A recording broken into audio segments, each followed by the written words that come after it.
ठीक है।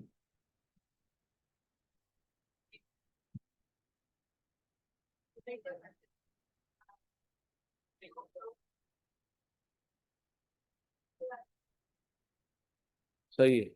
सब इंटर कॉमर्स वाले हो तकरीबन, एक साइंस के। अच्छा। अच्छा, तो आपने अकाउंटेंसी तो पढ़ी हुई है। हाँ हाँ, पता है मुझे। सही है। साइंस में कैसे पढ़ोगे बेटा? हाँ, कितने दिल होते हैं, कितने गुर्दे होते हैं, ये पढ़ोगे? हाँ।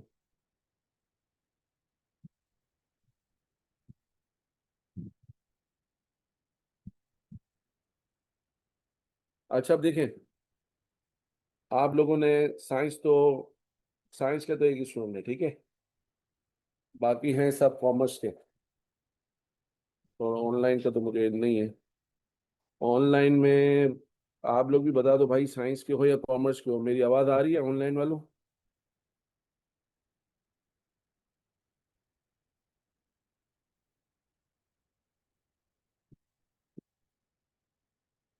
ऑनलाइन वालों, मेरी आवाज़ आ रही है भाई?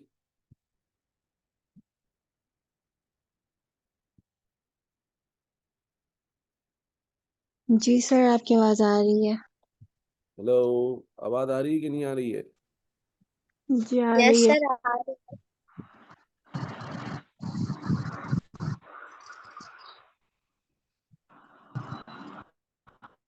अनशरा, ये पता नहीं क्या लिखा हुआ है। यस। अनान। और कोई शहद की मक्खी भी है। सही है। पता नहीं कौन है। राइट। ये अनान, आपका नाम क्या है भाई, सही बताओ। क्या नाम है ये? AN? किसी हॉस्पिटल का नाम लग रहा है मुझे ये।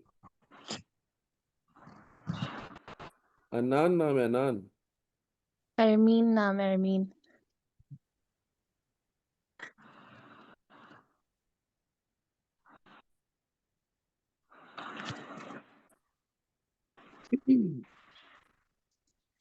अच्छा देखिए बेटा, अब जो लोग इंटर कॉमर्स के हैं, पहले उनकी बात कर लेना।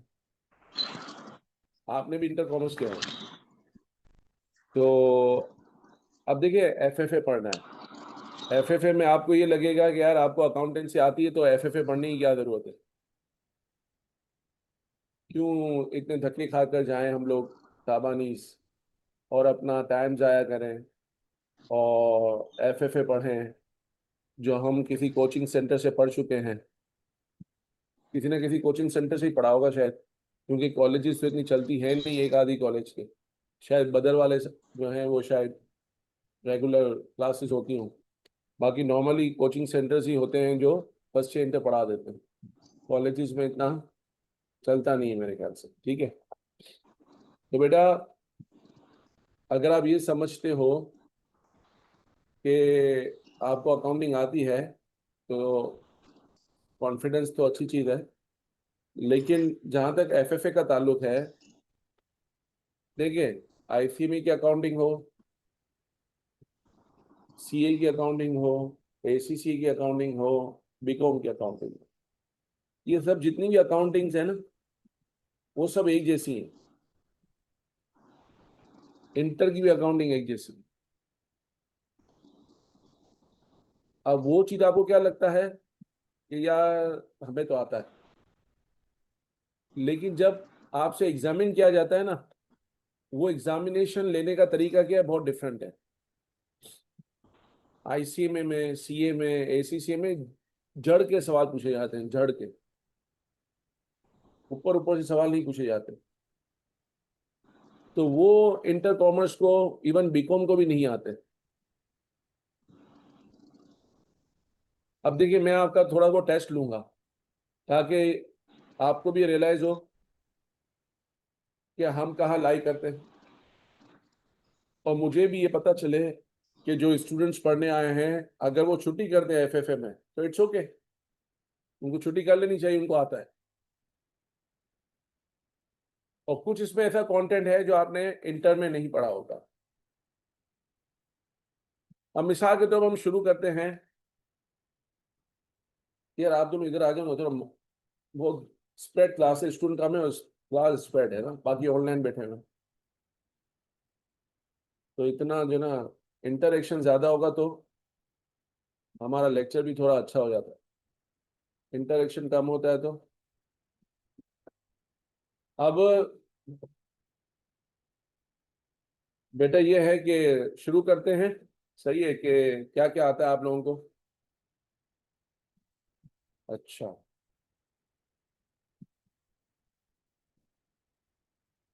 देखो आप आईसीए में पढ़ने आए हो ना, तो इसमें आपकी इंग्लिश भी अच्छी होनी चाहिए, आपका मैथ्स भी अच्छा होना चाहिए। और अगर ये दोनों अच्छे नहीं है तो आपको सवाल समझ में नहीं आएंगे। जब सवाल समझ में नहीं आएंगे तो आपको मुश्किल होगी इसको सॉल्व करने में। ठीक है ना? तो थोड़ा मैं पहले मैथ्स चेक करता हूँ आपका। रजिस्टर निकाल लें आप लोग अपने अपने। सही है, थोड़ा सा मैथ्स चेक करता हूँ। मैथ्स तो सबने पढ़ा हुआ है, हाँ? और शायद आप में से कोई ट्यूशंस भी पढ़ाता हो। कौन कौन पढ़ाते हैं बच्चों को ट्यूशन? तो आप पता चलेगा ना कि बाजी अच्छा पढ़ाती है कैसे ही पढ़ाती है। सही है, क्योंकि कोई कैलकुलेटर यूज नहीं करेगा, ठीक है, ना मोबाइल यूज करेगा। तो बिस्मिल्लाहिर्रहमानिर्रहीम, जल्दी से मुझे ये सवाल कर दो, सॉल्व कर दो। आपस में तीनों बहनें या तीनों फ्रेंड्स देखेंगे नहीं, थोड़ा दूर दूर, थोड़े से खुदगर्ज हो जाओ। सही है, एक दूसरे को दिखाएंगे नहीं, जल्दी से बंद कर देंगे सॉल्व करके। स्पीडी।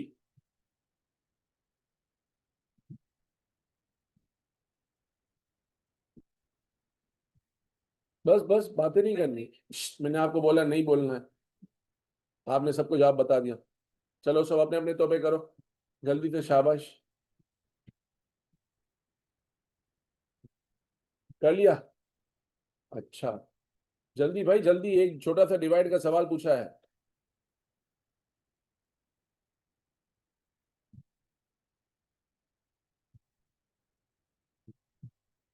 हो गया, सबने कर लिया? बदर मिशन वालों ने कर लिया?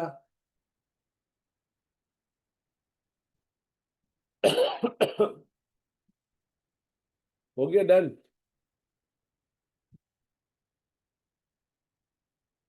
बस भाई बस, अभी कोई 4-6 पेज थोड़ी लिखने हैं, मीर तकी मीर के बारे में थोड़ी लिख रहे हो आप, या मिर्जा गालिब के बारे में थोड़ी लिख रहे हो।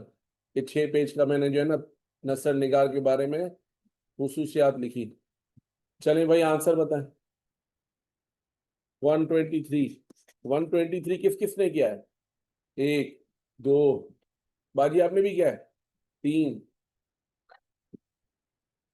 आपका आ रहा है 1023, आपका 1023।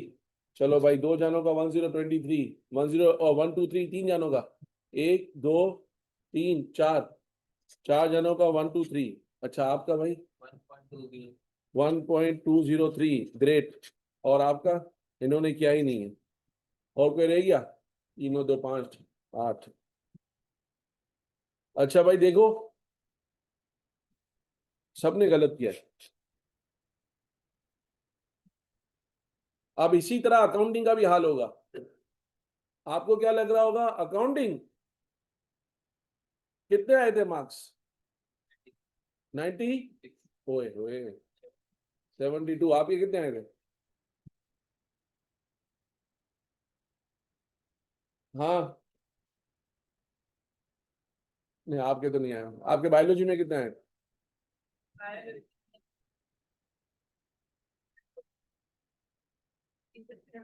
चलो ठीक है। अब देखें, आप लोगों को डिवाइड नहीं करने आ रहा है, और यही हाल अकाउंटिंग का होगा डेफिनेटली, भले आपने 96 लिए हो, 98 लिए हो। उसको भी अभी अभी साबित करेंगे हम लोग, इंशाल्लाह। राइट। अच्छा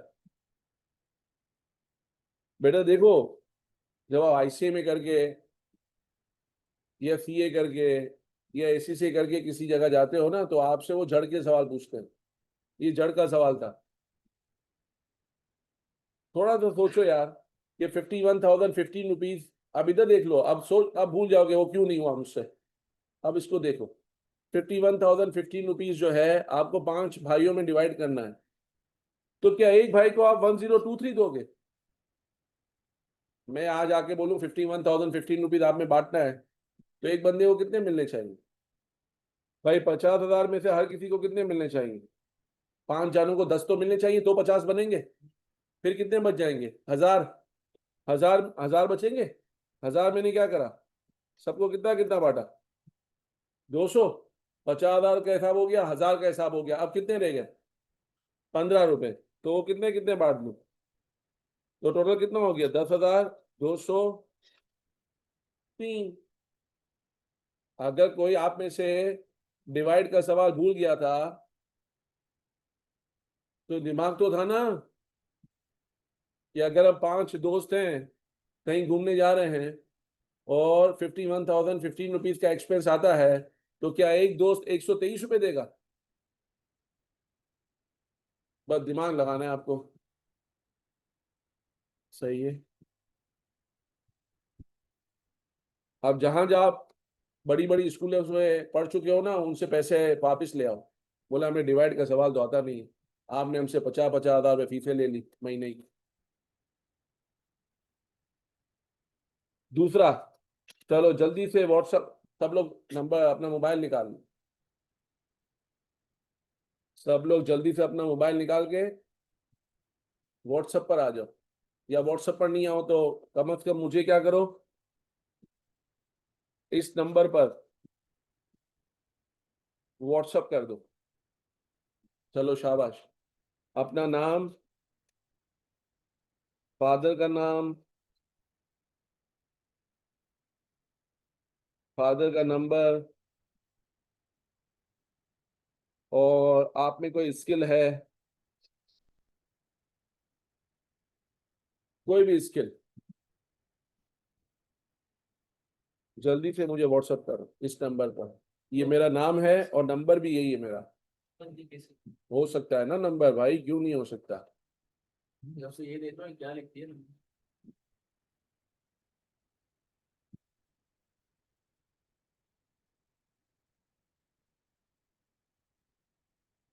कर दिया? तो ऐसे ही मुझे कॉपी में मेरा नंबर लिख के दिखा दो।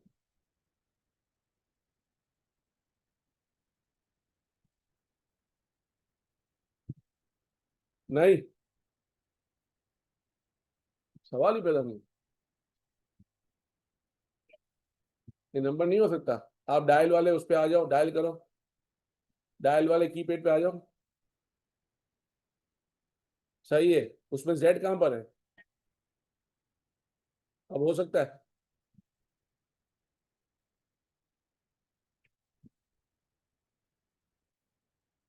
फिर डबल ही कहाँ मिल रहा है? हाँ, फ्री पर। फोन नंबर बनने लगा भाई। सवाल पैदा हो गया।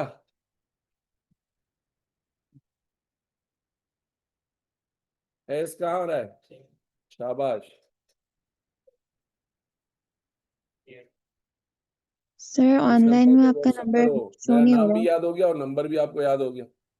0324 Zeeshan. Zeeshan is my name.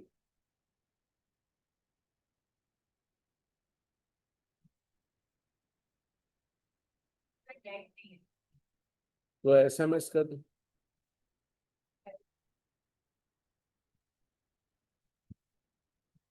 क्या कर सकते?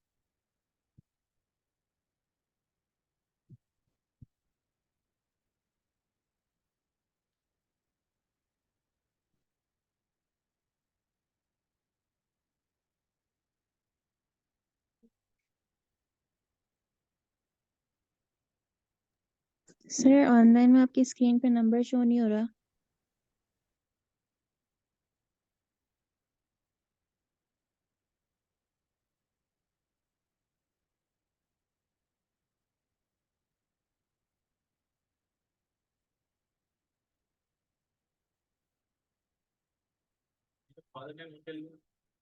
फादर का नंबर।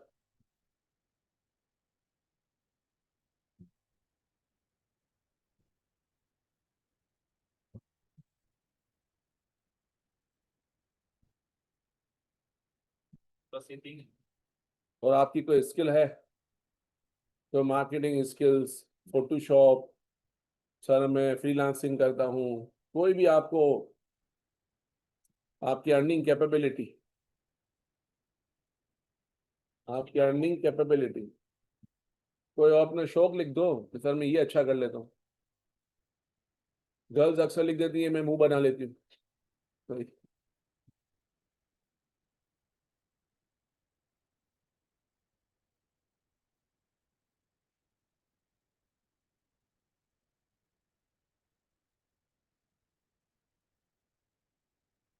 मोहम्मद मुदस्सिर तो पहुंच गए।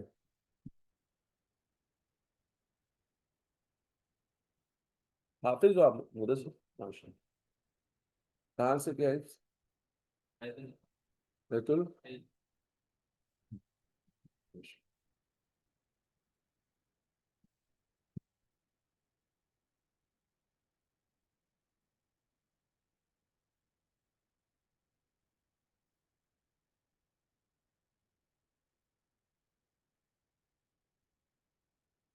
ये रहा क्वेश्चन।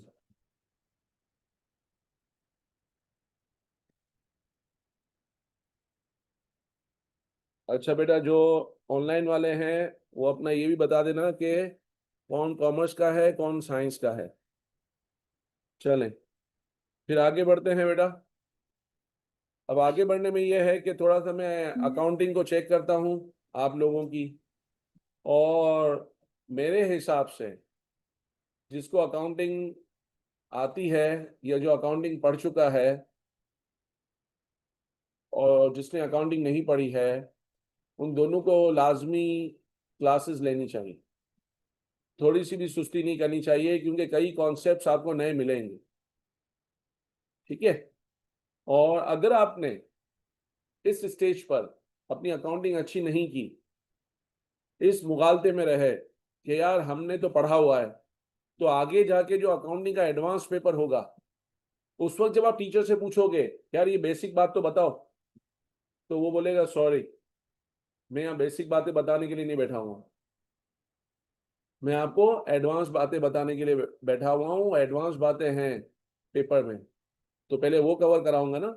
अगर आपको बेसिक पढ़नी थी तो आपने एफएफए में ऑफ क्यों किए थे? आपने एफएफए में छुट्टियां क्यों की थी? सही है, तो ये इंश्योर कीजिएगा कि आपकी क्लासेस ऑफ ना हो। अब आपने तो सुना होगा सब, कॉमर्स वालों ने, bank overdraft facility, bank overdraft सुना है ना? सबने सुना है? सही है, bank overdraft facility given by bank. Bank ने हमें ओवरड्राफ्ट फैसिलिटी दी 10,000 या $1,000 की या $4,000 की। ठीक है, इसकी एंट्री बनाए जल्दी से, शाबाश। एंट्री बनाने आती होगी ना आप लोगों को, कॉमर्स वालों को?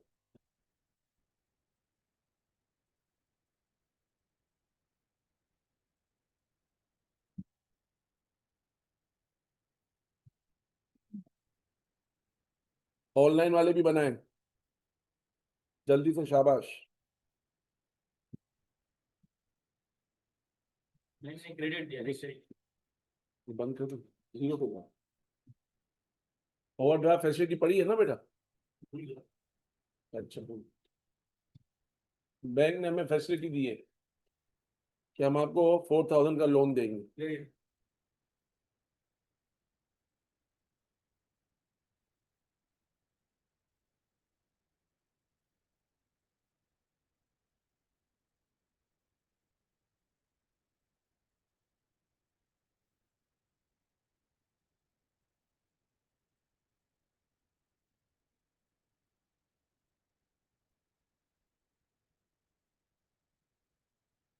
बेटा बना ली? आप तीनों इधर नहीं आ सकते हो? हाँ, इधर आ जाए ना बेटा।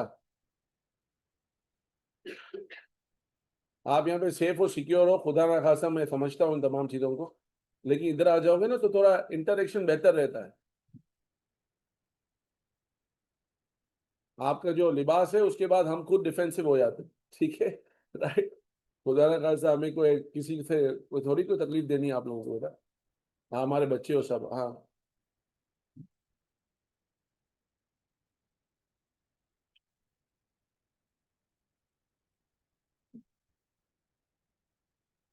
जज़ाकल्लाह। आप बैंक ओवरड्राफ्ट फैसिलिटी ना, तो मैं थोड़ा इनका इम्तिहान इसलिए ले रहा हूँ पता चले ना कि हर किसी का लेवल कितना है। हाँ बेटा, एंट्रीज बताओ, शाबाश। चलो बनाओ, क्या बनाए एंट्री? हाँ बेटा, आपने क्या बनाई?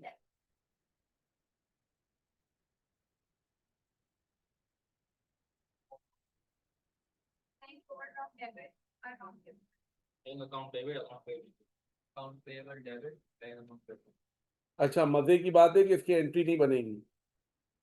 सही है।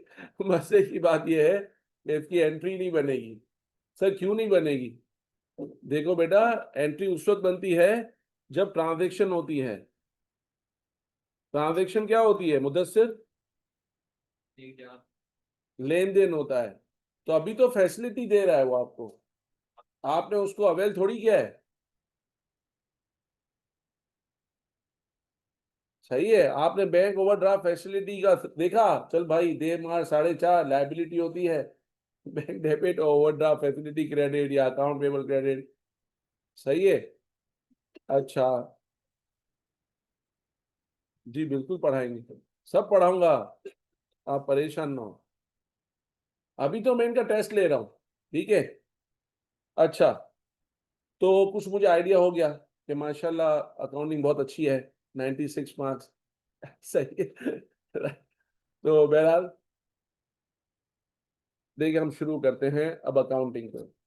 मेरा मेरा बिल्कुल ये सिंसियर एडवाइस है कि अगर आप क्लासेस ऑफ नहीं करेंगे तो आप बहुत कुछ सीखेंगे, और क्लासेस ऑफ करेंगे तो फिर होगा क्या पता है, सुनिएगा। आप क्लासेस ऑफ करते हो और अचानक से कभी आ जाते हो, तो उस वक्त मैं आपको वैल्यू नहीं दूंगा। क्यों नहीं दूंगा सर, वैल्यू क्यों नहीं दूंगा आप? इसलिए नहीं दूंगा कि आपने पुरानी चीजें नहीं पढ़ी हुई, तो आगे का जो लिंक है वो समझ में नहीं आएगा। अब मैं, आप समझ लो किसी चैप्टर के बीच में आ गए, या ऐसे चैप्टर के शुरू में आ गए जो लिंक था पीछे से, और आपने वो दोनों चीजें, दोनों क्लासेस आपने क्या की थी, मिस की थी। तो अब मैं आपके साथ क्या करूं? सही ना? तो मैं उसी को वैल्यू दूंगा जो रेगुलर होगा। अगर आना है तो रेगुलर आना है, नहीं आना है तो जीरो, शुरू से ही नहीं आना। फिर आप जानो, आपका काम जाने अकाउंटेंसी कैसी बनती है आपकी। सही है। तो थोड़े से मुगालते में नहीं रहेगा कि अब हमें अकाउंटिंग आती है। अब हम लोग शुरू कर रहे हैं, अब आप भी फोकस करें। देखिए बेटा, अकाउंटिंग जो है ना,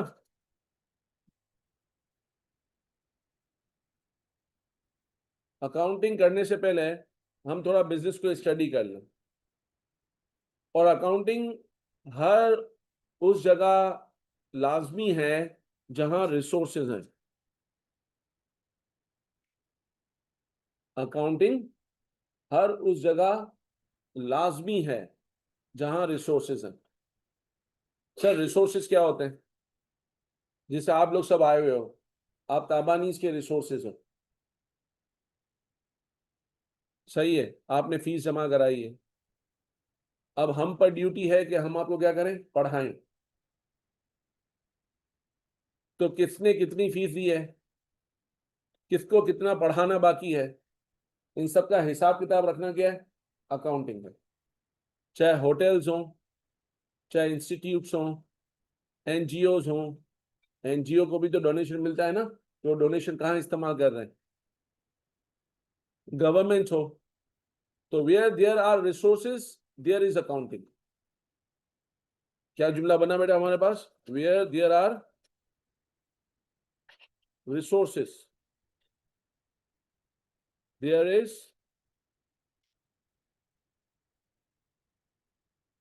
मस्जिद भी अकाउंटिंग करती है, आपको पता है? मस्जिद में डोनेशन आ रहा है, चंदा आ रहा है, उसे इलेक्ट्रिसिटी का बिल पे हो रहा है, न्याज हो रही है। हाँ, तमाम इंतजाम किए जा रहे हैं, इमाम साहब की तनख्वाह दी जा रही है। तो अकाउंटिंग कोई जरूरी नहीं है बिजनेस की हो। अकाउंटिंग हर ऑर्गेनाइजेशन की होती है। अकाउंटिंग हर ऑर्गेनाइजेशन की होती है। सही है। बिजनेस तो एक छोटा सा एलिमेंट है। अकाउंटिंग एनजीओ की भी होगी, जेडीसी वाला भी करेगा, सैलानी वाला भी करेगा। हर ऑर्गेनाइजेशन की अकाउंटिंग होना लाजमी है, क्योंकि उसके पास रिसोर्सेज हैं, उसके पास वसाइल हैं। वो वसाइल कैसे आए, कहाँ से आए, क्यों आए, कैसे इस्तेमाल हो रहे हैं, यह हमें अकाउंटिंग समझाता है। और जब अकाउंटिंग हमें ये समझाता है तो फिर हम देखते हैं कि ये सब सही हो रहा है कि गलत हो रहा है, ताकि और बेहतर हो सकता है कि नहीं हो सकता। जब ये पता होगा कि कहाँ इस्तेमाल हो रहा है, इसके बाद ही हम जजमेंट करेंगे ना कि ये सही हो रहा है या इससे बेहतर हो सकता है। ये बात समझ में आई? हाँ। तो where there are resources there has to be accounting. Accounting क्या है? हिसाब किताब। तो जब आपके पास वसाइल हैं तो वसाइल का आपने हिसाब किताब तो रखना जरूरी है कि वसाइल गए कहाँ। और जो फाइनेंशियल अकाउंटिंग है उसमें हम रुपए पैसे की बातें ज्यादा करते हैं। ये माल कहाँ से आया, कितने कितने रुपए का माल आया, कितने रुपए का माल गया, कितनी तनख्वाह दी। तो बिजनेस में, एनजीओज में, गवर्नमेंट डिपार्टमेंट में, इन तीनों में रिसोर्सेज होते हैं। तो इन तीनों में रिसोर्सेज होते हैं तो अकाउंटिंग क्या हो गई, जरूरी हो गई। लेकिन जब हम लोग पढ़ाते हैं तो अक्सर बच्चे के दिमाग में यही होता है कि सर हम तो बिजनेस कर रहे हैं। सवाल भी शुरू के स्टेजेस पर क्या होते हैं, बिजनेस के क्वेश्चंस होते हैं। तो हमारी जो शुरू में सोच जो होती है वो बिजनेस तक महदूद होती है। अब बिजनेस क्या होता है, आप में से कोई बताएगा बेटा प्लीज? और देखो, मिसाल के तौर पर मैंने आपसे दो बातें पूछी, आप दोनों पर नहीं बता सके, डजंट मैटर। क्या पता तीसरी बात आपको बताओ। You must have confidence. बोलने में क्या है, क्या पता सही हो जाए। अपना कॉन्फिडेंस लूज नहीं करना। या मैंने पहले गलत बताया था, अभी भी गलत ही आएगा मेरा, ऐसा कुछ नहीं होता है। आपको इंटरेक्ट करना है, अपनी क्लास को हेल्दी बनाना है, डिस्कशन करनी है, ब्रेनस्टॉर्मिंग करनी है। ये सिर्फ क्लास के लिए नहीं है, या आगे आपका प्रोफेशनल जो करियर है ना, उसमें अगर आप ब्रेनस्टॉर्मिंग नहीं करोगे नहीं सीखोगे। आपको बोलने आना चाहिए। सही गलत का फैसला बाद में किया जाएगा, बोलना शुरू करोगे तो पता चलेगा सही बोल रहा है गलत बोल रहा है। अगर आप बोलोगे ही नहीं तो हमें कैसे पता चलेगा कि आप सही हो गलत हो। ये बातें समझ में आ रही हैं? खामोश रहकर आप चीजें नहीं सीख सकोगे। आपको अपना पॉइंट ऑफ व्यू देना पड़ेगा। देखो, आपका पॉइंट ऑफ व्यू गलत होगा तो मैं उसको इंप्रूव करूंगा, और सही होगा तो उसको ऑगमेंट करेंगे, बढ़ाएंगे। जबरदस्त यार, आपने बहुत अच्छी बात करी। इससे आपका कॉन्फिडेंस क्या होगा, बढ़ेगा। आपका टैलेंट सामने आएगा, हाईलाइट होगी चीज। अगर आपने समझ लो सब अच्छे बच्चे हो, अच्छा अच्छा बेहतर पॉइंट रख रहे हो, तो हम अच्छी चीजें सीख पाएंगे ना। सही है। तो चलो, बिजनेस के बारे में बताएगा कौन, बताएगा आप में से? शाबाश। कारोबार जैसे जिससे हम अर्न कर रहे हो, किसी भी चीज से हम पैसा। बहुत अच्छे, जबरदस्त। और सही है, राइट। कुछ भी बोल दो, आप में से कोई बोलना चाहेगा? हाँ बेटा।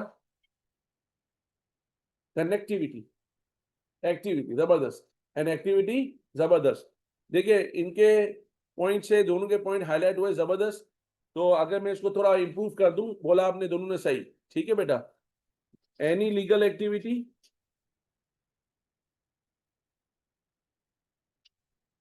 with the purpose of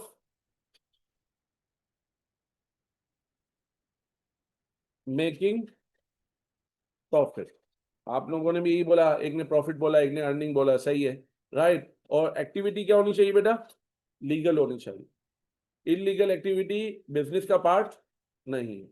any legal activity with the purpose of making profit is business. हर वो सरगर्मी जिसका मकसद क्या हो, मुनाफा कमाना हो। नुकसान हो सकता है बट मकसद क्या हो, मुनाफा कमाना हो, दैट बिकम्स योर बिजनेस। ठीक है, ये पॉइंट समझ में आ गया। लीगल हो और with the purpose of making profit. आगे बढ़ते हैं। आपने क्या नाम बताया? जी जैद, मुदस्सिर। लिख लिया मुदस्सिर ये पॉइंट? आगे बढ़ते हैं। अब देखो, बिजनेस के अंदर डिफरेंट किस्म की एक्टिविटीज होती हैं। एक बिजनेस के अंदर डिफरेंट किस्म की एक्टिविटीज होती हैं, जैसे माल का खरीदना, माल का बेचना, सैलरी पे करना, रेंट पे करना, डिस्काउंट देना, डिस्काउंट वसूल करना। ये सब हमारी क्या है? डिफरेंट किस्म की एक्टिविटीज। उन एक्टिविटीज को हम लोग बोलते हैं ट्रांजेक्शन्स। क्या बोलते हैं बेटा? ट्रांजेक्शन्स। अब ट्रांजेक्शन्स को उर्दू में हम कहते हैं लेन देन। क्या बोलते हैं बेटा? लेन देन। अब इसके तीन फीचर्स हैं। एक्सचेंज,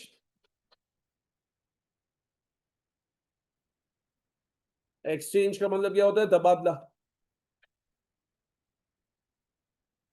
अब तबादले का मतलब क्या हुआ कि फॉर एग्जाम्पल टीएसए आपको पढ़ा रहा है और आप टीएसए को क्या दे रहे हो? पैसा। तो एक्सचेंज हुआ। हाँ, पॉइंट समझ आया? आपने माल बेचा, आपने माल खरीदा। जब माल बेचा तो पैसा आया, माल चला गया। जब माल खरीदा तो माल आया, पैसा चला गया। तो एक्सचेंज हो रहा है। सही है, तो एक्सचेंज हो जाता है। फिर टू और मोर पार्टीज, टू और मोर पार्टीज।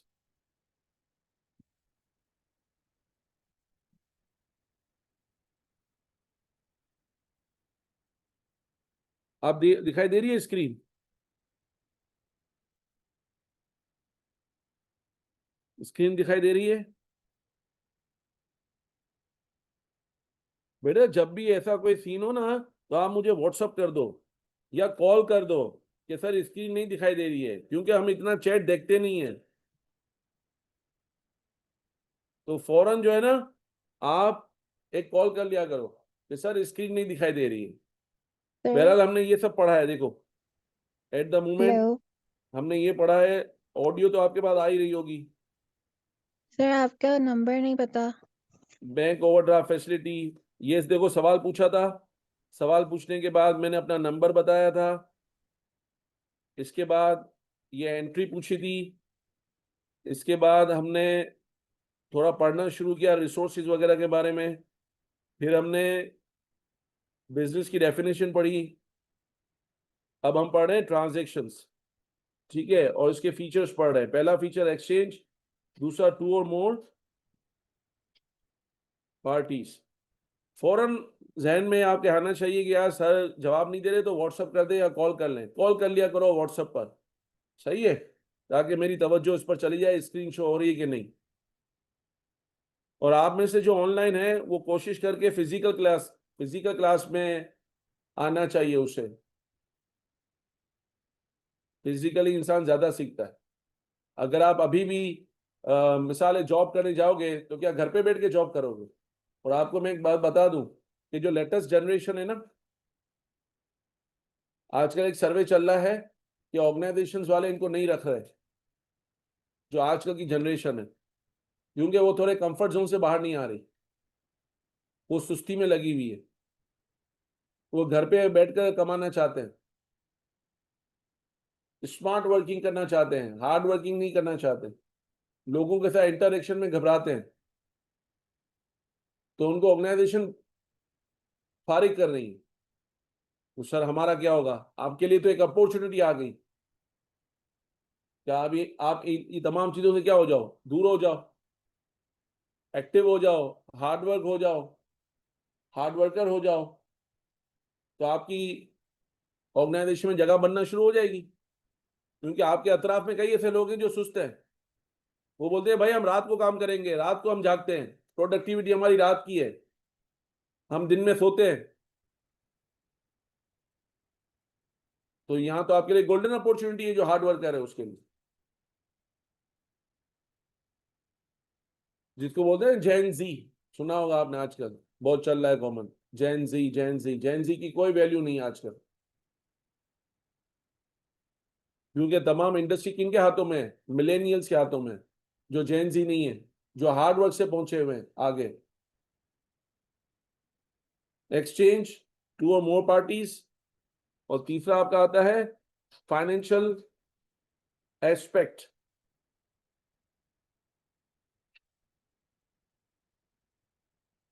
देखिए, टू और मोर पार्टीज का मतलब क्या हुआ? एक सेलर, एक बायर है, एक बेचने वाला, एक खरीदने वाला है। किसी भी ट्रांजेक्शन में दो पार्टीज होती हैं, सही है। और फाइनेंशियल एस्पेक्ट्स, रुपए पैसे की बात, माली उनसर, कितने का माल बेचा, $1000 का, $2000 का, तो उसमें पैसे की बात आती है। तो जहां पे ये तीनों बातें होंगी, कोई एक्टिविटी उठाएंगे, उस एक्टिविटी में देखेंगे, समझ में आ रही बेटा बात है? कोई एक्टिविटी उठाएंगे बिजनेस की, और उसमें ये तीन एस्पेक्ट्स को देखेंगे, एक्सचेंज हो रहा है कि नहीं, पहला पॉइंट। दूसरा पॉइंट, टू और मोर पार्टीज हैं कि नहीं, और तीसरा पॉइंट, फाइनेंशियल एस्पेक्ट गिवन है कि नहीं। तो उसे हम क्या कहेंगे? ट्रांजैक्शन। और अगर इनमें से कोई भी एक पॉइंट मिस हो गया, तो उसे हम कहेंगे इवेंट। उसमें से हम क्या कहेंगे? उसको क्या कहेंगे बेटा? इवेंट कहेंगे, सही है। तो इवेंट और ट्रांजैक्शन का फर्क समझ में आ गया? ट्रांजैक्शन में तीनों एस्पेक्ट्स होना जरूरी है। इनमें बेटा बिल्कुल बता देंगे। मिसाल के तौर पर, अगर कोई आपके पास आकर कहे कि हमें ट्यूशन पढ़ा दें, पैसे का कर लेंगे। दो बच्चे आए आपके पास, एक ने कहा मैम ये पैसे ले लें और हमें पढ़ाना शुरू करें। आपने फौरन अपनी बुक्स में लिख लिया इतना पैसा आया, अब हमने इसको पढ़ाना है। दूसरे ने कहा मैम पैसे का क्या है, कर लेंगे, पैसा तो हाथ का मैल है, कभी आपके पास कभी हमारे पास, पैसे का कर लेंगे कुछ ना कुछ। तो आप क्या लिखोगे? ये लिखोगे पैसा हाथ का मैल है? ऐसे तो नहीं लिखोगे, राइट? तो वो ट्रांजेक्शन तो नहीं हो रही। क्या पता 4 दिन के बाद आप बोलो ये फीस देनी है, वो बोले सर या मैम मैं तो नहीं दूंगा ये फीस, ये ज्यादा है। तो ट्रांजेक्शन तो हुई नहीं, और वो पढ़ के भी चला गया 4 दिन। तो अकाउंटिंग के लिए जरूरी है कि पैसे की बात तायुन हो जाए, डिटर्मिनेशन हो जाए कि कितना पैसा जो है वो म्यूचुअल अंडरस्टैंडिंग से डिसाइड हो जाए, सही है। ट्रांजेक्शन की वैल्यू पता चल जाए, अदरवाइज आप उसकी अकाउंटिंग नहीं कर सकते, सही है। तो तीन एस्पेक्ट में आ गए बेटा, एक्सचेंज, टू और मोर पार्टीज, और फाइनेंशियल एस्पेक्ट। और ये बहुत अच्छी बात है कि आपने पूछ लिया, बस ऐसे पूछना है, जहां समझ में नहीं आए फौरन पूछ लेना है, रुकना नहीं है।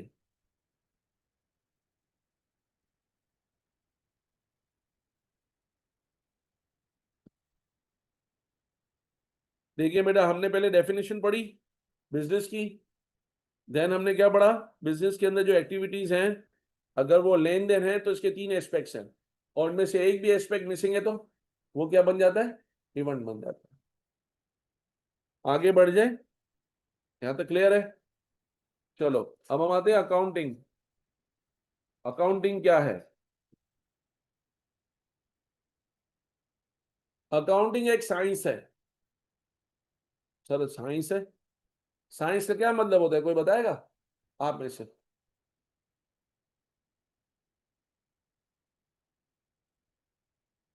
हाँ बेटा, साइंस क्या होता है?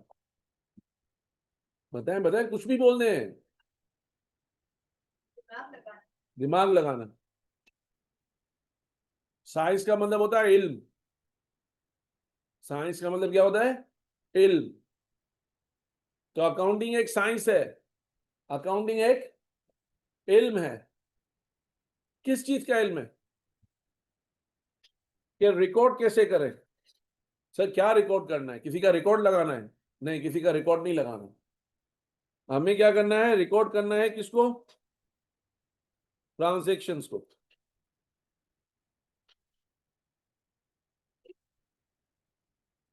अकाउंटिंग एक इल्म है जिसके जरिए हम क्या करेंगे, ट्रांजेक्शन को रिकॉर्ड करेंगे। अब ट्रांजेक्शन्स को रिकॉर्ड करेंगे तो रिकॉर्ड कर लेते हैं। मिसाल के तौर पर 2 ट्रांजेक्शन, हमने माल बेचा $1000 का और माल खरीदा $800 का। ये दोनों ट्रांजेक्शन थी, दोनों को क्या कर लिया, रिकॉर्ड। अब रिकॉर्ड करने की साइंस है, कैसे रिकॉर्ड करना है, कब रिकॉर्ड करना है, कब रिकॉर्ड करेंगे, कोई बताएगा? नहीं, ऐसे नहीं बोलना था यार। एंट्री बनाएंगे। कब एंट्री बनाएंगे? नहीं नहीं, जब ट्रांजेक्शन होगी। ट्रांजेक्शन होगी, अभी मैंने आपको ओवरड्राफ्ट फैसिलिटी में क्या बोला, ट्रांजेक्शन नहीं हुई थी तो रिकॉर्ड नहीं करना है। तो जब ट्रांजेक्शन होगी तो रिकॉर्ड करेंगे ना। सेल परचेज तो उसकी एक एग्जांपल है, लेकिन मेन बात क्या है कि ट्रांजेक्शन होगी तो रिकॉर्ड करना है, ट्रांजेक्शन नहीं हुई तो रिकॉर्ड नहीं करना है। तो एक साइंस है ना, तो हमें पकड़ना पड़ता है कि ट्रांजेक्शन हुई क्या है, नहीं हुई। जब ट्रांजेक्शन नहीं हुई, देखो बिजनेस के अंदर ऐसी कई कॉम्प्लेक्स एक्टिविटीज होंगी जिसमें आपको ये पकड़ना कि ट्रांजेक्शन हुई है कि नहीं हुई। इतनी अकल होगी, इतनी समझ होगी, इतना इल्म होगा कि ट्रांजेक्शन हुई है तब आपको रिकॉर्ड करना है। अगर जब तक ट्रांजेक्शन नहीं हुई तब तक रिकॉर्ड नहीं करना है। तो ये भी एक इल्म है ना कि हमें समझ हो कि ट्रांजेक्शन हुई के नहीं। पहला पॉइंट। दूसरा, साइंस कंटिन्यू चलती है। रिकॉर्ड तो हो गया, रिकॉर्ड करने के बाद उसका क्या करेंगे, एनालाइज। एनालाइज करना, आप जिस फील्ड में आ गए हो और अगर आपको एनालिसिस करने आता है, आपकी तनख्वाह में, आपके करियर में 4 चांद लग जाएंगे। आज का दौर एनालिसिस का दौर है। हुआ तो क्यों हुआ, किस वजह से हुआ। बिजनेस के अंदर कोई भी एक्टिविटी हुई तो क्यों हुई, किस वजह से हुई। बेहतर हो सकती थी, और बेहतर हो सकती थी, प्रॉफिट को बढ़ाया जा सकता था, नुकसान को कम किया जा सकता था, फला फला प्रोसेस को और इंप्रूव किया जा सकता था, फला डील को और बेहतर तरीके से विन किया जा सकता था। मेरी बातें समझ में आ रही है? तो आपको एनालिसिस का अगर पावर आ गया ना, एनालिसिस की साइंस आ गई, तो मैं आपको कह रहा हूं कि आपके करियर में 4 चांद लग जाएंगे। अगर आप बिजनेस कर रहे हो तो बिजनेस आपका एक्सपेंड होना शुरू हो जाएगा। अगर आप जॉब कर रहे हो तो आपकी प्रोग्रेस होना शुरू हो जाएगी। और अगर आप स्टूडेंट हो तो आपका जो नॉलेज लेवल है वो बढ़ना शुरू हो जाएगा। एनालिसिस का पावर अपने अंदर पैदा करें, अपने इस पोटेंशियल को पॉलिश करें कि हम एनालाइज कैसे करें चीजों को। तो अकाउंटिंग एक साइंस है जिसमें मामलात को रिकॉर्ड किया जाता है, ट्रांजैक्शंस को रिकॉर्ड किया जाता है, फिर उनका एनालिसिस किया जाता है। अब हमने एनालिसिस किया, 1000 में से 800, हमें कितने का प्रॉफिट हुआ। एक छोटा सा एनालिसिस सिखाया मैंने आपको कि 800 की चीज कितने में बेची, 1000 में, हमें प्रॉफिट हुआ। अब हम एनालिसिस में मजीद थोड़ा सा इन डेप्थ जाएंगे कि 200 का डॉलर क्या बेहतर हो सकता था, क्या हमें मजीद सस्ता माल कहीं से मिल सकता था, 600 का, 700 का।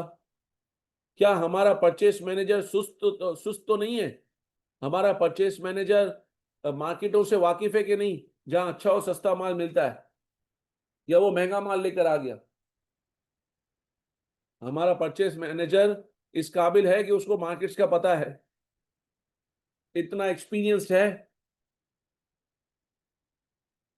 क्या हम अपने प्रोडक्ट के सेलिंग प्राइस बढ़ा सकते हैं? 1000 की जगह 1100 कर सकते हैं? हर एंगल को आपको छेड़छाड़ करनी है, उसके हवाले से डीप थिंकिंग करनी है। ये $200 का प्रॉफिट हुआ है, ये $200 का प्रॉफिट हुआ है, कंपेयर करना है पिछले प्रॉफिट से। इससे बेहतर हो सकता था, इससे कम हुआ, इससे ज्यादा हुआ। सर इतना क्यों करना है? इतना इसलिए करना है कि हमें आगे की प्लानिंग करनी है, आगे के बारे में ऑब्जेक्टिव बनाने हैं, फॉर्मुलेट करनी है पॉलिसीज। हमें क्या करना है? पॉलिसीज फॉर्मुलेट करनी है, प्लानिंग करनी है कि आगे कैसे चलना है। भाई प्रॉफिट्स हुए तो हम क्या करेंगे? बोनसेस बांट सकते हैं। और अगर प्रॉफिट कम हुआ तो हम नित्य नए तरीके सोचेंगे कि प्रॉफिट कैसे बढ़े। हमें प्रॉफिट कम हुआ तो हम नया बंदा नहीं रखेंगे ताकि हमारी कॉस्ट क्या हो, थोड़ी कम हो। अगर हमें लगता है प्रॉफिट अच्छा हुआ है तो हम अपने कारोबार को क्या करेंगे? मजीद फैलाने की कोशिश करेंगे। तो फॉर्मुलेट ऑफ पॉलिसीज कि आगे कैसे चलना है, प्लानिंग करनी है, कंट्रोल करना है। तो ये सब अकाउंटिंग है। Recording, analysing, formulating policies. सही बेटा? तो भाई इस दफा बोनस बांटना है ताकि मुलाजिम के जरिए कमाया कमाया ना हमने, मुलाजिम ने हमें हेल्प आउट की कमाने में। तो क्या हम उसका साथ छोड़ दें? हम उसको मजीद मोटिवेट नहीं करें कि हम आपने हमें कमा के दिया, अब हम आपका ख्याल रखेंगे ताकि आने वाले वक्त में वो ज्यादा मेहनत करे। हकदार को उसका हक देंगे ना। हाँ, 14 अगस्त का यही अज़म होना चाहिए ना हमारा कि हमें हकदार को क्या देना है? हक देना है। और यही हकीकी आज़ादी है। हकीकी आज़ादी हम मांगते हैं तो ये क्या है कि हकदार को उसका क्या देना है? हक देना है। अगर हकदार को उसका हक मिल जाए, आप अपने ऊपर रखकर सोचो, दूसरों के ऊपर रखकर सोचो, तो जब हमें हकदार को हक मिल जाएगा तो हमारा जो हमारी सोच होगी वो कंस्ट्रक्टिव हो जाएगी। और हमारी सोच जब कंस्ट्रक्टिव हो जाएगी तो हमारी ग्रोथ क्या हो जाएगी? यकीनी हो जाएगी। हमारे लिए आगे बढ़ने के दरवाजे क्या हो जाएंगे? खुल जाएंगे। तो हकीकी आजादी से ही क्या हो जाएगा? हम आगे बढ़ पाएंगे। रिकॉर्ड करना, एनालाइज करना और पॉलिसीज फॉर्मुलेट करना, ये तीनों स्टेप्स किसका पार्ट हो गए बेटा? अकाउंटिंग। आपको समझ में आ गई होगी यहां तक? सही है। सबसे पहले क्या करा बेटा? बिजनेस को स्टडी करा, फिर ट्रांजैक्शन को स्टडी करा। नींद आ रही है आप? हाँ हाँ, आंखें बंद हो रही हैं। चाय पियेंगे आप? अच्छा नजला हो। वैसे मेरी नीयत नहीं थी देने की चाय, ऐसे ही पूछा हो। अच्छा,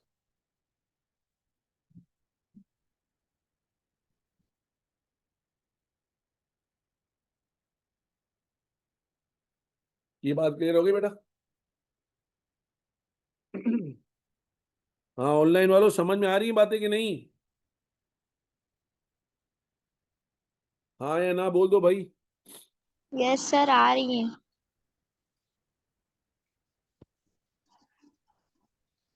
खाली आर्मीन को ही समझ में आ रही नहीं? हनी, भाई हनी भी ये जो शहद की मक्खी है उसका नाम क्या है भाई?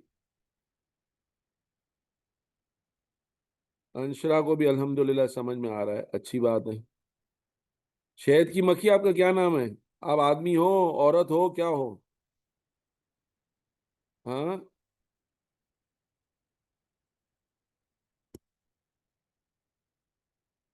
बता ही नहीं रही यार, या बता ही नहीं रहा, क्या बोलूं मैं इसको यार। हाँ, चले आगे बढ़ते हैं। आगे बढ़ने में हमारे पास आता है, देखो अकाउंटिंग के पिलर्स होते हैं या बिजनेस के पिलर्स होते हैं।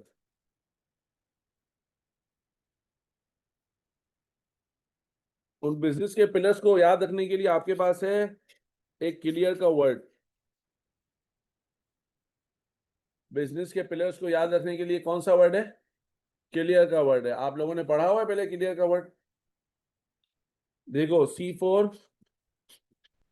Capital, L for liabilities, E for expense, A for assets और R फॉर। तो ये क्लियर का वर्ड याद रख लो तो आपको 5 चीजें याद नहीं चाहिए। सही बेटा? क्लियर के हवाले से एक बात बताना चाहूंगा या फिर कभी बताऊंगा। चल, L फॉर लायबिलिटीज,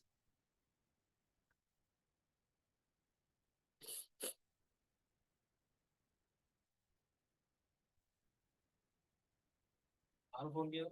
रेवेन्यू,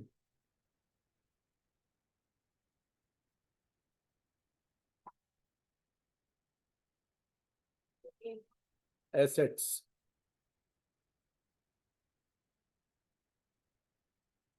अगर इन 5 चीजों की ग्रिप हो गई आपकी तो आपको समझ लो, अगर इनकी ग्रिप पकड़ ली आपने सही तरीके से तो ऑलमोस्ट अकाउंटिंग आपको आ गई। अकाउंटिंग के आपको चैंपियन बनने से कोई नहीं रोक सकता अगर आपको ये 5 चीजों के बारे में थोड़ा नॉलेज हो गई। तो अब हम शुरू करते हैं किससे? हम शुरू करते हैं,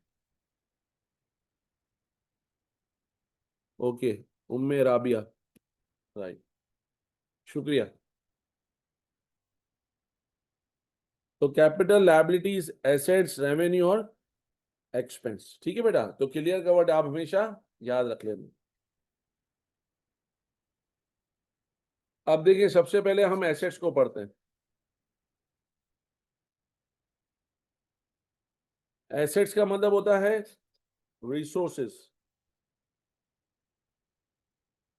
बिजनेस के बाद रिसोर्सेज होते हैं। हाँ, आप, आपके फादर बिजनेस करते हैं? नहीं। जॉब करते हैं? क्या बिजनेस करते हैं? कपड़े का काम है, राइट। किसी और के फादर क्या बिजनेस करते हैं? कपड़ों का काम है या गारमेंट्स का काम है क्या? राइट। हाँ बेटा, आपके? इंटरप्राइज किस चीज की? प्रिंटिंग प्रेस है, जबरदस्त, माशाल्लाह। अब देखिए, आपके फादर का जो बिजनेस है उसका कोई ना कोई नाम होगा। क्या नाम है? कुबा, कुबा इंटरप्राइज। आपका? Nasir, Nasir sons, right.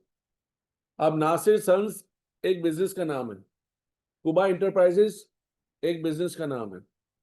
तो उस बिजनेस के क्या है? रिसोर्सेज हैं। तो पहले रिसोर्सेज की बात करते हैं कि रिसोर्सेज क्या होते हैं, यानी वसाइल। वसाइल में आपके जो बिजनेस है उस बिजनेस के पास कैश होगा, उसका बैंक अकाउंट खुला खुला हुआ होगा, उस बिजनेस का बैंक अकाउंट खुला होगा। अच्छा, आपका बिजनेस जब माल बेचता होगा तो उधार में माल बेचता होगा, कैश में भी बेचता होगा। तो जब उधार में माल बेचता होगा तो उसको दूसरी पार्टियों से पैसे लेने का हक होगा। उसको क्या बोलेंगे? अकाउंट्स रिसीवेबल, वसूल करने का हक। ये आपका क्या है? एसेट है। क्यों एसेट है? कि इसके अगेंस्ट में आपके पास क्या आएगा? पैसा। तो अकाउंट रिसीवेबल आपका क्या है? रिसोर्स। अकाउंट रिसीवेबल आपका क्या है बेटा? रिसोर्स। वसूल करने का,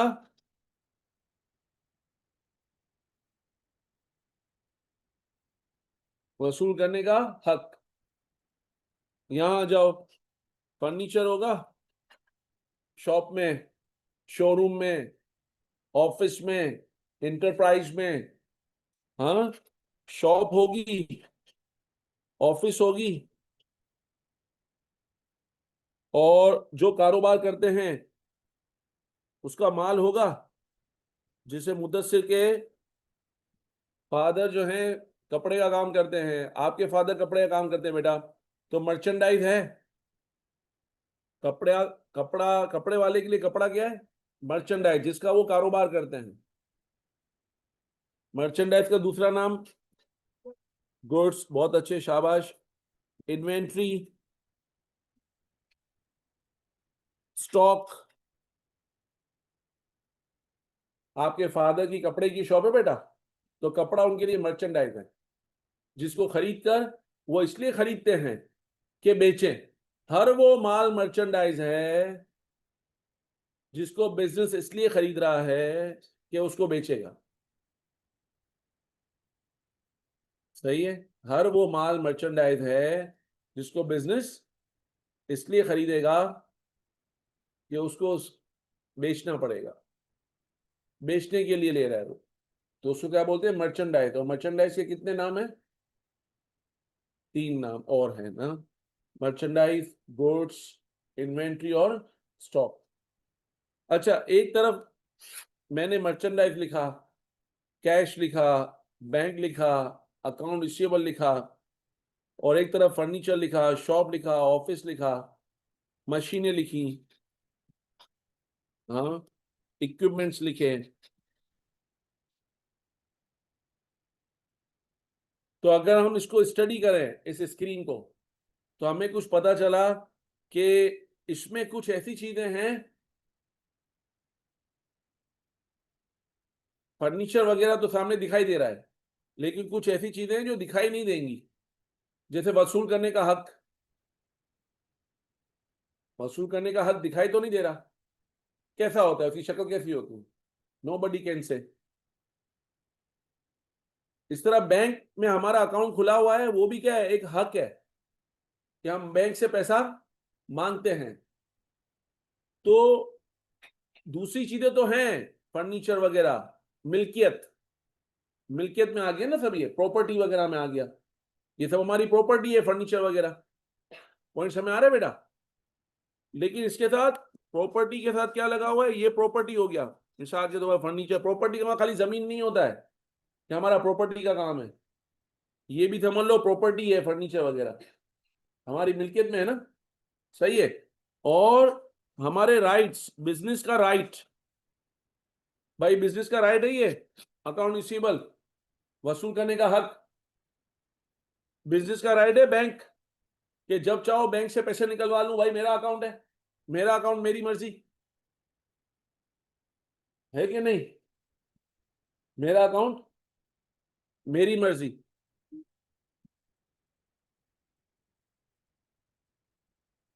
मेरा अकाउंट, मेरी मर्जी। तो ये क्या हो गया? बिजनेस के राइट्स। तो बिजनेस के जो राइट्स हैं, वो बिजनेस का क्या है? बिजनेस के राइट्स, बिजनेस के क्या है? एसेट्स, वसाइल।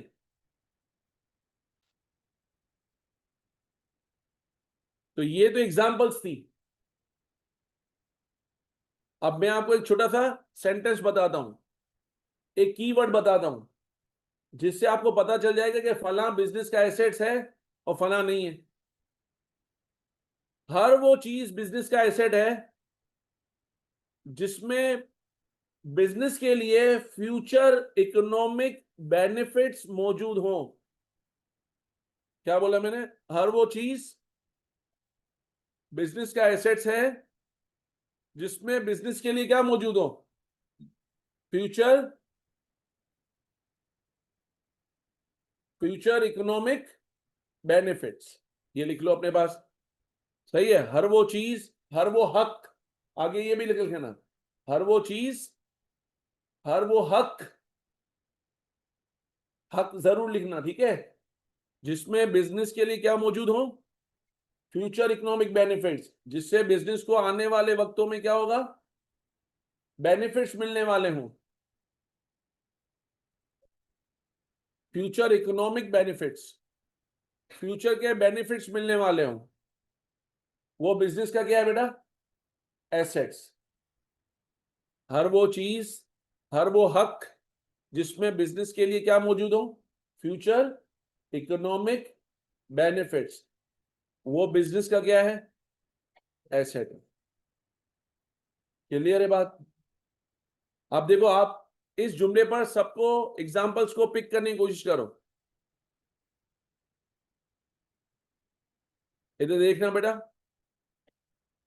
फर्नीचर, ये फर्नीचर पड़ा हुआ है ताबानीस का, ये क्या आज खत्म हो जाएगा या आने वाले फ्यूचर में भी काम आता रहेगा? काम आता रहेगा। आज थोड़ा सा इस्तेमाल होगा, ये जुमला याद रखना, आज थोड़ा सा तो इस्तेमाल होगा ना, सब लोग बैठेंगे, लेकिन आने वाले वक्तों में भी क्या होगा, इस्तेमाल होगा। तो ये क्या बन गया, फ्यूचर इकोनॉमिक बेनिफिट हो गया इसके अंदर। तो ये क्या हो गया, एसेट्स।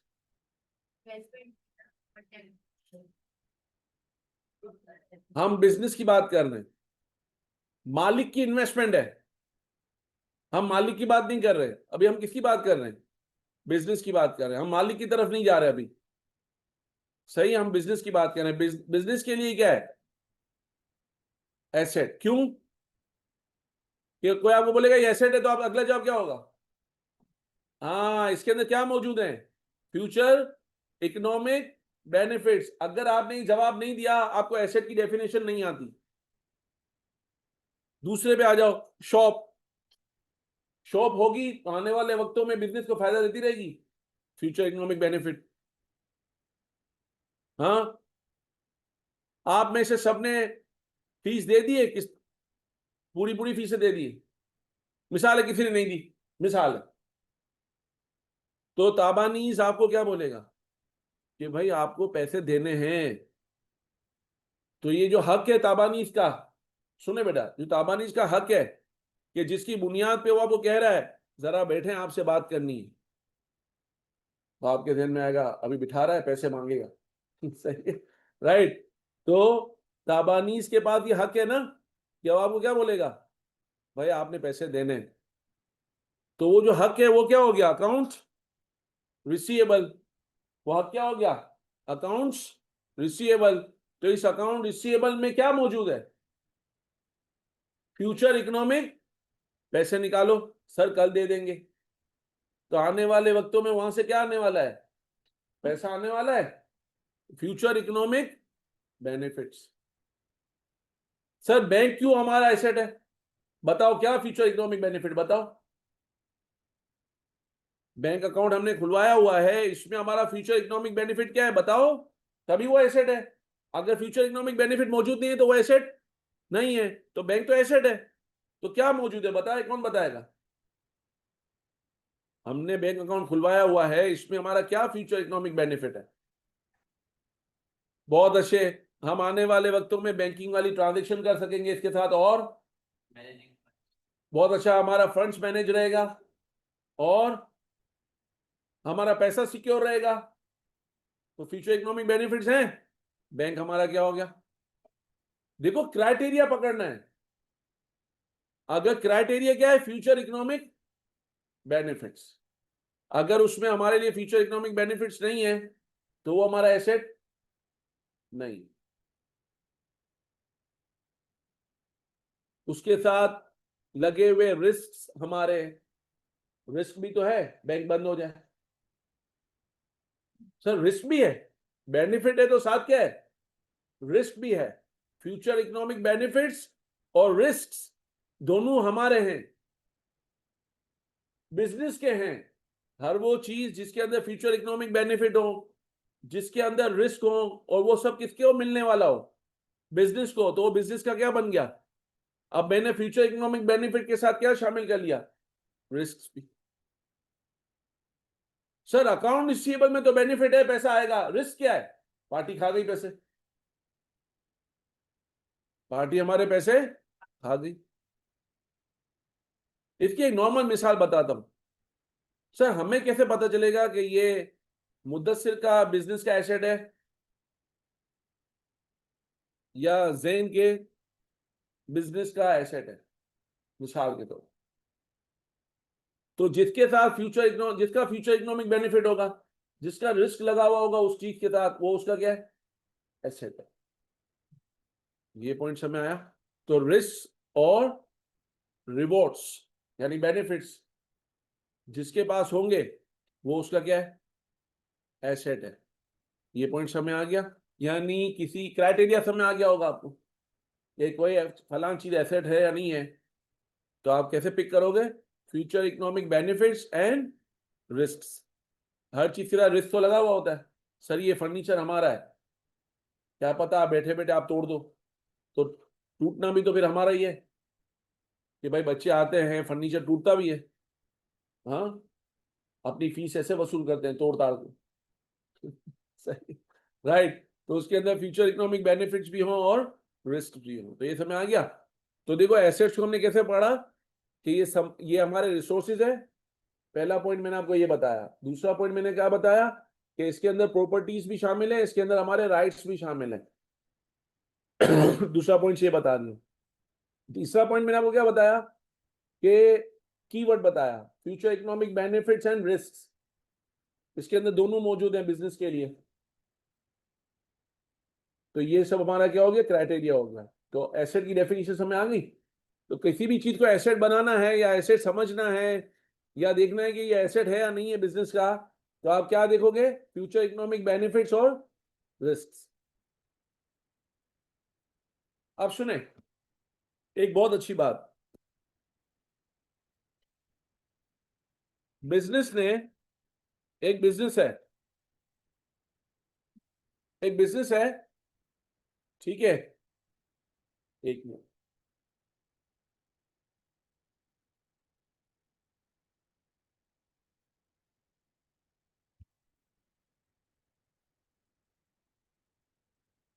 एक बिजनेस है, उसने बैंक से कोई गाड़ी निकलवाई। समझना इस चीज को हम। वो जो गाड़ी निकलवाई वो किस्तों पर निकलवाई। सिनारियो समझ आया यहां तक? एक बिजनेस ने बैंक से गाड़ी निकलवाई। गाड़ी किस पर निकलवाई? किस्तों पर निकलवाई। जब किस्तों पर निकलवाई तो बिजनेस के लिए वो गाड़ी कब ओनरशिप में आ जाएगी? किस्तें पूरी हो जब इसकी किस्तें फारिग हो जाएंगी। इससे पहले वो उसका बेच भी नहीं सकता, क्योंकि गाड़ी उसकी है ही नहीं। अच्छा, ये जो मैंने सब बात करी ना, ये कानूनी बात करी। ये सब मैंने क्या बातें करी? कानूनी बातें करी, गैर कानूनी नहीं। अकाउंटिंग के पॉइंट ऑफ व्यू से कहानी कुछ और है। बिजनेस ने गाड़ी निकलवाई, गाड़ी चलाएगा कौन? बिजनेस। बिजनेस चलाएगा। कंट्रोल किसका है? बिजनेस का। स्टीयरिंग किसके हाथ में? बिजनेस के हाथ में है। सही है, स्टीयरिंग किसके हाथ में है? कंट्रोल किसके हाथ में है? बिजनेस के हाथ में। गाड़ी को कुछ हुआ, सही है, तो बैंक पहले ही उसके इंश्योरेंस के पैसे ले रहा है, तो रिस्क भी आपका है, बेनिफिट भी किसका है? गाड़ी के हवाले से बिजनेस का है। बैंक का कुछ लगे वगे, तो अकाउंटिंग के पॉइंट ऑफ व्यू से ये एसेट किसका है? बिजनेस का है। और लीगली किसका एसेट है? बैंक का है। यानी अकाउंटिंग अलग है और लीगल मामला अलग है। अकाउंटिंग किसी चीज को एसेट कब बोलेगा? जब उसके रिस्क और बेनिफिट उसके होंगे। हालांकि गाड़ी किसकी? लीगलिटी में, फॉर्मलिटी में किसकी है? बैंक की है, ठीक है, लेकिन रिस्क और बेनिफिट किसके हैं? तो बिजनेस का एसेट है। तो इस कॉन्सेप्ट को हम लोग बोलते हैं सब्सटेंस ओवर फॉर्म। क्या बोलते हैं? Substance over form. इस कॉन्सेप्ट को क्या बोलते हैं बेटा? Substance over form. फॉर्म में किसका है? जवाब दे बेटा, फॉर्म में किसका है? बैंक का। फॉर्म का मतलब फॉर्मेलिटीज में, और सब्सटेंस में यानी फायदा उठाने और रिस्क के हवाले से इसको बोलेंगे सब्सटेंस। वो किसका होगा? तो यानी सब्सटेंस जो है वो फॉर्म पर क्या है? भारी है। सब्सटेंस को ज्यादा प्रेफरेंस हासिल है। सब्सटेंस को देखेंगे अकाउंटिंग के पॉइंट ऑफ व्यू से, फॉर्म को नहीं देखेंगे। फॉर्म में भले बैंक का है, लेकिन सब्सटेंस में वो एसेट किसका है? बिजनेस का है। ये बात समझ में आई? क्लियर हुई बात?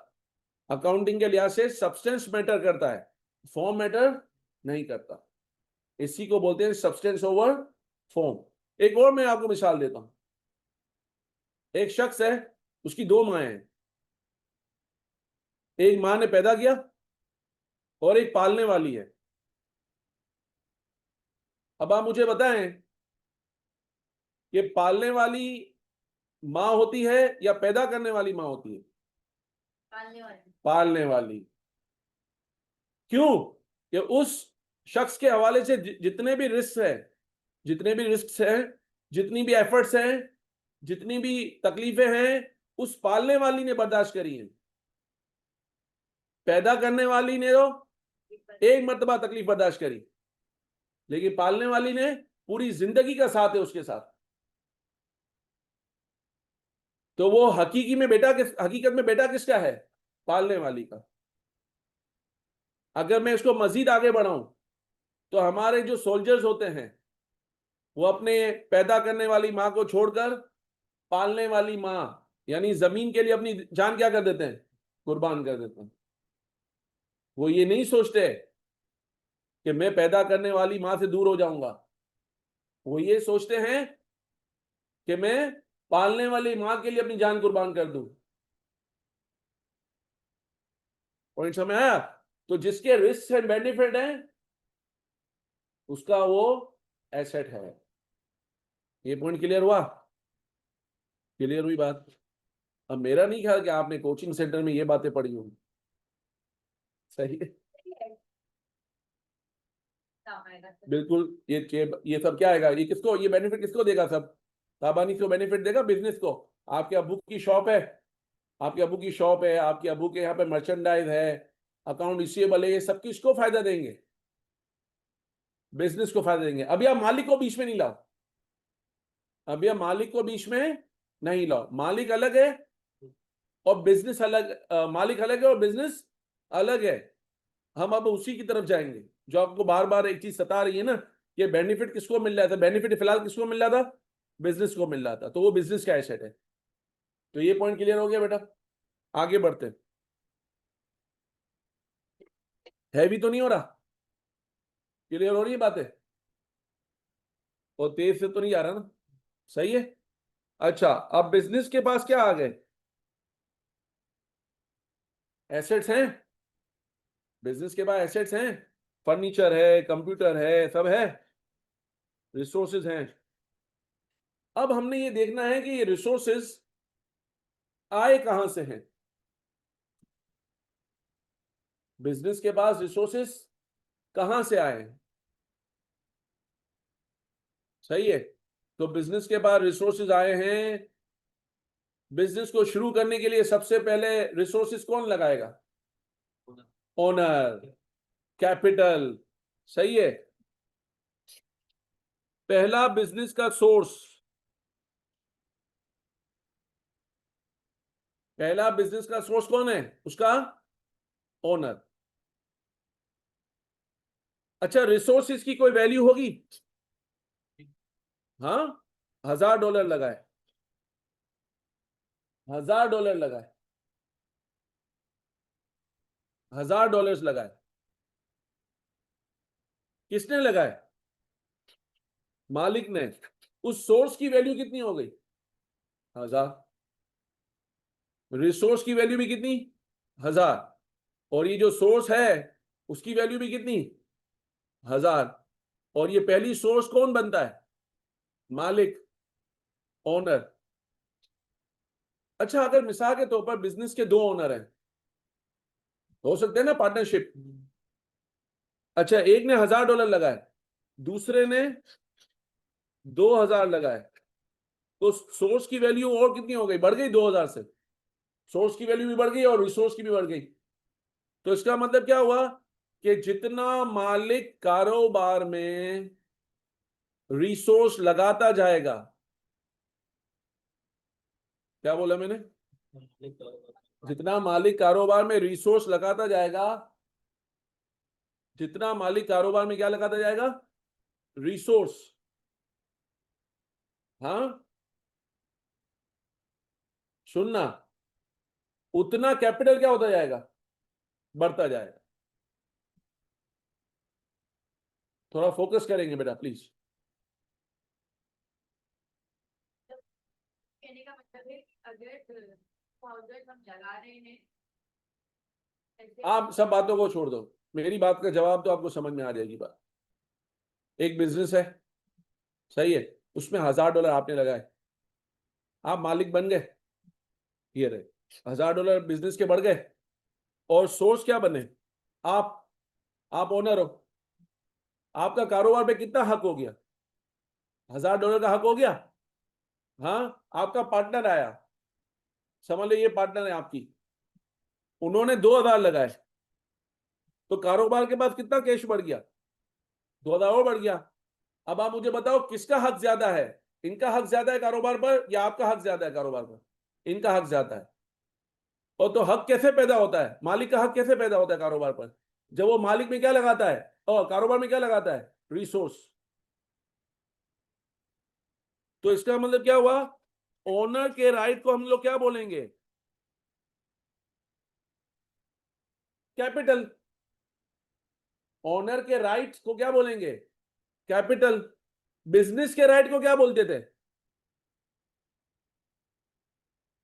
हाँ बेहतरीन, बिजनेस के राइट को क्या बोला था, ये रहा, ये किसके राइट से, ये राइट किसका था, राइट टू रिसीव किसका था, बिजनेस का था। तो बिजनेस का राइट, बिजनेस का एसेट, मालिक का राइट, कैपिटल। मालिक का राइट किस पर, मेरी बातों का जवाब दो, मालिक का राइट किस पर, बिजनेस पर, मालिक का राइट बिजनेस पर, वो कैपिटल। और मालिक का राइट बढ़ेगा कब, ऐसे नहीं बोलना है, जब रिसोर्सेज लगाई जाएंगी, कहां पर, बिजनेस में, ऐसे लफ्ज बोलने हैं बेटा, तो क्या आपको आपकी ग्रिप आएगी। दोबारा बोलते हैं, बिजनेस का राइट्स, बिजनेस का एसेट्स, ऐसे पूरा बोलो, बिजनेस के राइट्स, बिजनेस के एसेट्स, मालिक का राइट, कैपिटल। और मालिक का राइट कब बढ़ेगा, जब वो रिसोर्सेज बिजनेस में इन्वेस्ट करेगा। पूरा बोलने का फायदा ये होगा कि आपको डेफिनेशन समझ में आना शुरू हो जाएंगी, आपको टेक्निकल आपकी नॉलेज क्या हो जाएगी, अच्छी हो जाएगी। सही है, जितना ज्यादा मालिक बिजनेस में रिसोर्सेज लगाता जाएगा, उतना मालिक का हक बढ़ता जाएगा। जैसे हमारे सिनारियो में इन्होंने $2000 लगाए बिजनेस में, आपने $1000 लगाए, तो इनका बिजनेस के ऊपर हक क्या है, ज्यादा है। तो बिजनेस के ऊपर मालिक का हक क्या कहलाता है, कैपिटल। और बिजनेस का हक क्या कहलाता है दूसरों के ऊपर, एसेट्स। पॉइंट समझ में आया, बिजनेस का एसेट्स क्या है, बिजनेस के राइट्स क्या है, बिजनेस के एसेट्स, और मालिक के राइट्स क्या है, कैपिटल। क्लियर है बेटा। अच्छा, तो अभी हमने देखा कि भाई value of resources, value of resources किसके बराबर हो गए, value of sources, value of resource किसके बराबर हो गया, वैल्यू ऑफ सोर्सेस। भाई वो बोलेंगे ना मेरा 1000 का हक है कारोबार पर, तो सोर्स की वैल्यू कितनी है, आपके सोर्स की वैल्यू कितनी है 1000, इनके सोर्स की वैल्यू कितनी है 2000, और दोनों मिला के सब किसके पास आ गया, बिजनेस के पास। तो बिजनेस के रिसोर्स की वैल्यू कितनी हो गई, 3000। जब मैं आपकी बात कर रहा हूं तो मैं क्या बोलता हूं, सोर्स की वैल्यू, और जब मैं बिजनेस की बात करता हूं तो क्या बोलता हूं, रिसोर्स की वैल्यू। ये बातें नहीं भूलने वाली, क्योंकि हम क्या पढ़ रहे हैं, इक्वेशन। तो इक्वेशन का मतलब क्या होता है, दोनों चीजें क्या हो, आपस में बराबर हो। तो फिर मैंने क्या बनाया, value of resource must be equal to value of source. Clear हो रही बात है आपको। अच्छा, मालिक के पास, सॉरी बिजनेस के पास क्या पड़े हुए हैं, एसेट्स। कितने के पड़े हुए हैं, तो किसने लगाया, कैपिटल ने, सोर्स नंबर, और ये क्या है, ठीक है बेटा, रिसोर्सेज हैं। अच्छा, अब कारोबार को और बिजनेस की जरूरत पड़ी और पैसे की जरूरत पड़ी, तो कारोबार ने मालिक को बोला, तो कारोबार मालिक को बोलता है फोन करके, हाँ सुने बेटा, प्लीज सुने इधर, कारोबार मालिक को बोलेगा, यानी कारोबार अलग है और मालिक, अकाउंटिंग में कारोबार अलग मालिक अलग। पहला कॉन्सेप्ट हमने पढ़ा था सब्सटेंस ओवर फॉर्म। सब्सटेंस में क्या था, पालने वाली का एसेट था, पैदा करने वाली का एसेट्स नहीं था। सब्सटेंस किसका था, पालने वाली का, और फॉर्म में किसका था, पैदा करने वाली का। ये पॉइंट समझाया था मैंने आपको, ठीक है। अब मालिक को उसने बोला पैसे लगाओ, मालिक ने बोला पैसे तो नहीं है, बिजनेस को मर्चेंडाइज चाहिए थी, तो वो मुदस्सिर के पास गया, आप दोनों का बिजनेस, मुदस्सिर को बोला 6,000 का माल चाहिए, मुदस्सिर ने बोला ठीक है, मुझसे आप उधार ले लो। क्या ले लो बेटा, उधार ले लो। 3,000 किसने लगाए थे, मालिक ने। 6,000 किसने लगाए, मुदस्सिर ने। मुदस्सिर क्या ओनर है, मुदस्सिर ओनर नहीं है, लेकिन मुदस्सिर ने रिसोर्स दिया बिजनेस को, मुदस्सिर ने रिसोर्स दिया बिजनेस को कि नहीं दिया, 6,000 का माल दिया। सर ये मालिक तो नहीं है, ये कौन है, आउटसाइडर। ये बातें सुनने वाली हैं, ये कौन है, आउटसाइडर। आप दोनों कौन हो, इनसाइडर। आप दोनों कौन हो, जो मालिक है वो कौन है, इनसाइडर, कैपिटल या इनसाइडर। और ये कौन है, अब गौर से सुनना, जब जब बिजनेस में रिसोर्सेज लगाए जाएंगे, क्या बोला मैंने, तो कोई ना कोई सोर्स होगी। अगर मालिक की सोर्स है तो क्या नाम है उसका, कैपिटल। और अगर वो सोर्स आउटसाइडर की है तो लायबिलिटीज। वो कौन हो जाएगा, लायबिलिटीज। दो सोर्स हो गई, एक मालिक की सोर्स से रिसोर्स आएगा, एक आउटसाइडर की रिसोर्स सोर्स से क्या आएगा, रिसोर्स आएगा। तो देखो क्या क्या हक पैदा हो गए, गौर से सुनना बेटा प्लीज। देखो बिजनेस का राइट, जवाब दो भाई, बिजनेस का राइट एसेट, हाँ या ना। और इनसाइडर का राइट और आउटसाइडर का राइट। तीन तरह के राइट पढ़ लिया आपने। बिजनेस का राइट, बिजनेस का एसेट्स, सही है। इनसाइडर यानी मालिक का राइट, और आउटसाइडर का राइट। और राइट बनता कब है, जब रिसोर्सेज कहां लगाए जाते हैं, बिजनेस में लगाए जाते हैं। राइट बनाने के लिए क्या करना पड़ेगा, रिसोर्सेज लगाने पड़ेंगे, कहां लगाने पड़ेंगे, बिजनेस में। तो तीन तरह के राइट्स पढ़े आपने, बिजनेस के राइट्स, एसेट्स, मालिक के राइट्स, कैपिटल, और लायबिलिटी क्या है, आउटसाइडर का राइट। क्लियर होगी बातें। आप देखो, बस इतना रखते हैं अभी हम लोग, काफी आज के लिए, सही बेटा।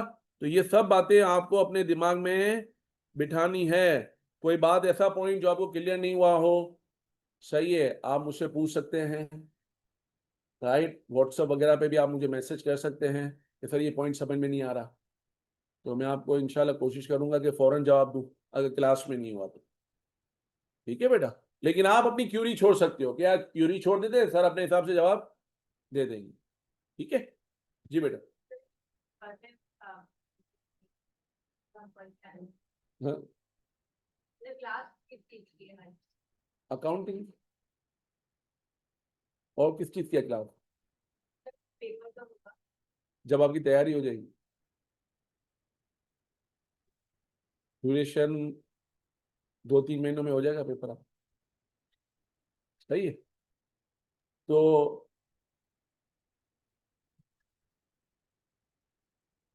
टाइम टेबल में लिखा होता है ना कि कौन से सब्जेक्ट की क्लास है, या नहीं लिखा होता, लिखा हुआ था, नहीं लिखा हुआ, चलो। फाइनेंशियल अकाउंटिंग की क्लास,